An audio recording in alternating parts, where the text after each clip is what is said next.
সমাগত শ্ৰীকৃষ্ণৰ ৰাসলীলা আখৰাত ব্যস্ত হৈ পৰিছে গাঁৱৰ জীয়ৰী বোৱাৰীসকলো। যোৰহাট চেঙেলিয়াটিৰ দিছৈপৰীয়া সমন্বয় কলাকৃষ্টি কেন্দ্ৰৰ 54 সংখ্যক শ্ৰীকৃষ্ণৰ ৰাসলীলাৰ আখৰাৰ দৃশ্য অহা ইংৰাজীৰ 4, 5 আৰু 6 নৱেম্বৰত অনুষ্ঠিত হ'ব। নিউজ ডেস্ক আমি দিছৈপৰীয়া সমন্বয় কলাকৃষ্টি কেন্দ্ৰ আৰু উদয়জ্যোতি যুৱ সংঘ চেঙেলিয়াটিৰ উদ্যোগত প্ৰত্যেক বছৰৰ দৰে এইবাৰো শ্ৰীকৃষ্ণৰ সম্পূৰ্ণ ৰাসলীলা ভাগি পৰম্পৰাগত আৰু আধ্যাত্মিকতাৰ মাজেৰে অনুষ্ঠিত কৰিবলৈ ওলাইছোঁ। সকলোৱে জানে যে আমাৰ মাজৰ পৰা হঠাৎ হেৰাই গ'ল প্ৰাণৰ শিল্পী জুবিন গাৰ্গ। আজি সকলোৰে মনত আচলতে সেই দুখটো আছে, এতিয়াও সেই দুখৰ পৰা মানুহবোৰ বাহিৰ হোৱা নাই। তথাপিও আমি পৰম্পৰা ৰক্ষা কৰি, যিহেতু আমাৰ এভাগ পূজা অনুষ্ঠিত হয়, আধ্যাত্মিকতা ৰক্ষা কৰি আমি ৰাসভাগ অনুষ্ঠিত কৰিবলৈ বাধ্য।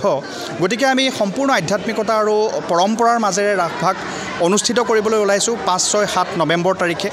আৰু প্ৰত্যেক বছৰৰ দৰেই এইবাৰো আমি দুগৰাকী অতিথি শিল্পী নিমন্ত্ৰণ জনাইছোঁ। প্ৰথম দিনা আমাৰ আহিব দিগাংগনা বৰা, জনপ্ৰিয় অভিনেত্ৰী, আৰু তৃতীয় দিনা মুকুতাৰূপে খ্যাত অশ্বিনী ডেকা অভিনয়ৰ বাবে আহিব।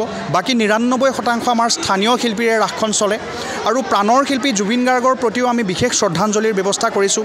তিনিওটা নিশাতেই আমি জুবিন গাৰ্গৰ জীৱনীভিত্তিক এখন সংগীতালেখ্য প্ৰদৰ্শন কৰিম প্ৰায় 10 মিনিটৰ, যিখনত অনামিকাৰ পৰা ইয়ালিলৈকে যোৰহাটৰ পৰা চাইকেল লৈ ওলাই যোৱা ল'ৰাজন কেনেকৈ ৰেঞ্জ ৰ'ভাৰ লৈ ঘূৰি আহিছিল, কেনেকৈ সমগ্ৰ বিশ্বতে সমাদৃত হৈছিল, সেই কাহিনীটো অকণমান আমি দেখুৱাবলৈ যত্ন কৰিম আমাৰ ৰাইজক।